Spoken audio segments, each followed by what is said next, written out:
Welcome to Red and Blue. I'm Weijia Jiang in Washington. Thank you for joining us. Documents with classified markings have been found in former Vice President Mike Pence's Indiana home. Pence's lawyer told the National Archives that the materials were discovered last week and handed over to the FBI. Sources tell CBS News that one of Pence's longtime aides found the documents. This comes as a special counsel prepares to investigate the classified materials found at President Biden's home and in his former private office. At the White House press briefing today, my colleague Nancy Cordes asked about the Pence documents. Was the White House aware before this afternoon that classified documents had been found at Vice President Pence's residence as well? I would refer you to the White House counsel's office. And does the White House believe that other former high office holders should now go back and check their personal residences out of an abundance of caution to make sure that they're not holding on to classified documents as well? That's not something I can comment from here. I don't even know the reasoning of what the news that we heard about Pence. So I'm just not going to comment from here. For more on this, Robert Costa and Nancy Cordes joins us now. Robert is CBS News' chief election and campaign correspondent. Nancy is our CBS News chief White House correspondent. Thank you both for joining us. Robert, I want to start with you because just 2 weeks ago, you sat down for an interview with the former vice president and asked him about whether he had documents that were classified in his possession. I want to take a listen first.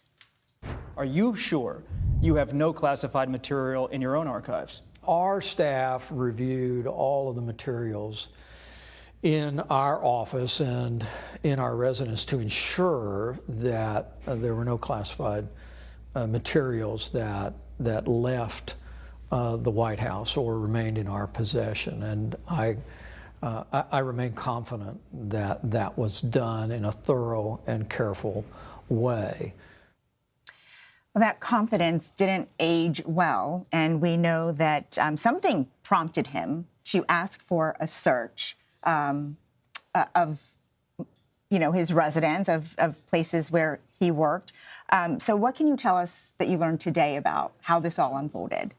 Weijia, good to be with you, and Nancy here. So chronology is everything when it comes to reporting, and it's important to note that interview took place on January 10th in the Villages in Florida, that conservative retirement community. Pence was out promoting his memoir, So Help Me God. And it came as there was new scrutiny based on the report, first reported by CBS News, about the documents found at President Biden's home, first originally at the Penn Biden Center in D.C., So that's January 10th.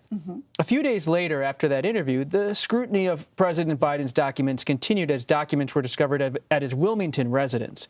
And it's during that period, around January 14th, January 15th, two people familiar with this Pence discovery tell CBS News that Pence told his longtime lawyer based in Indiana, a man named Matt Morgan, who many know as the former general counsel of the Trump 2020 campaign. He said to Matt Morgan, I have 4 boxes of records from the vice presidency in my home in Indiana. Can you just go look through them?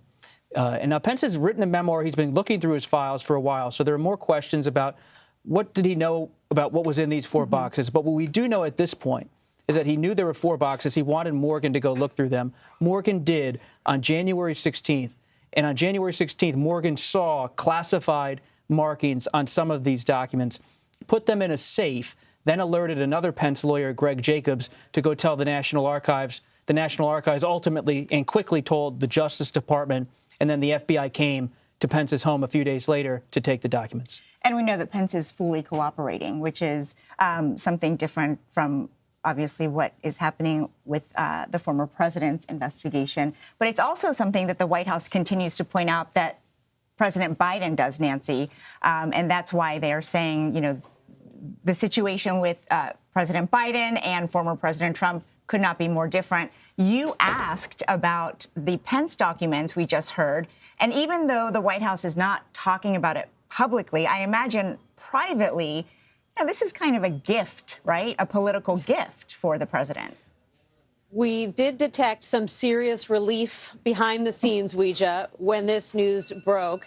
This really changes the narrative for this White House now that President Biden is not alone in apparently leaving office, perhaps unknowingly, with a handful of classified documents. Now, they were reluctant to say anything publicly. I was not the only reporter who tried to pull any kind of reaction I could out of the White House press secretary, Karine Jean-Pierre, today, but she simply would not touch the topic. She referred everyone and every question to the White House counsel's office, as she has been doing for a few days.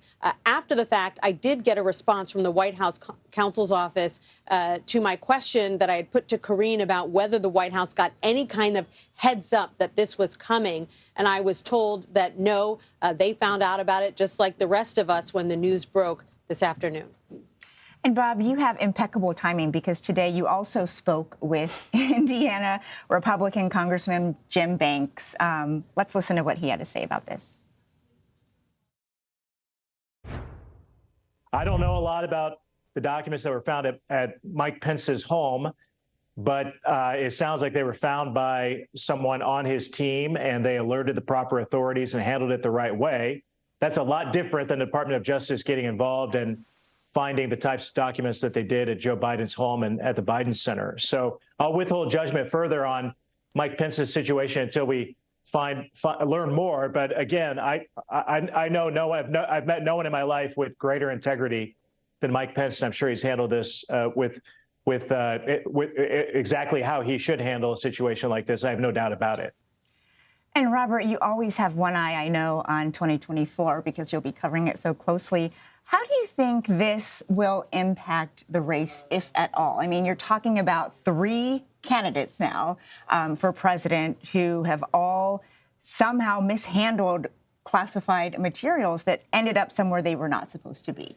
What's notable is that the political fallout among Republicans has been pretty minimal today. You see Jim Banks, a fellow Indiana Republican like Pence, an ally of former President Trump. He is saying he believes Pence has integrity. You don't see any kind of criticism from most congressional Republicans at this point. And you also saw a statement today from former President Trump saying, leave Mike Pence alone. Yeah. And that's not always the tack he has taken with his former vice president, especially after January 6th. And so what you're seeing from Pence, though, is a very much a wait-and-see moment politically. He is not moving toward a 2024 announcement anytime soon. He's like a lot of these contenders who are giving themselves a spring, even summer, fall timeline to make a final decision. So for Pence, it's not like this is coming just before a planned announcement. Any announcement, if it ever happens with Pence, would likely be later in the spring or in the summer. So you see him perhaps taking a low profile for the moment. Nancy, that's not the case with President Biden, who we know was going to announce his re-election campaign sometime in the new year. You reported that he plans to do that sometime after the State of the Union on February 7th. And it's pretty clear to me in the White House that they don't see this as a political problem for them. Do you agree with that? Well, I think that they know that it is certainly crowding out other messages right now, and they've taken a lot of lumps for failing to be more transparent sooner. But they would say that they're playing the long game and that the election is a couple of years away, and there are about 1,000 news cycles between now and then. Certainly the fact that they can now say that, look, this probably happens to a lot of people. It appears to have happened to former Vice President Pence, too. Certainly that takes a little bit of the heat off of them. And the reality is that the president has to make it official at some point that he is running for re-election. At first, we were getting word that it might happen late last year, and then it floated to this year. Now it looks like perhaps February at the earliest. At some point, he is going to have to make official what we've known for a long time from aides and from the president himself, which is that he intends to run for re-election, particularly if you've got other individuals like former President Trump, but also you've got other people trying to, get out there and raise their profile, like Pence, like a former Secretary of State, Mike Pompeo. They're circling around a run as well. So at some point, the White House is going to have to make it official. And I wonder how many of those people are now asking their lawyers to look through their boxes. Nancy Cordes and Robert Costa, thank you both. You're welcome.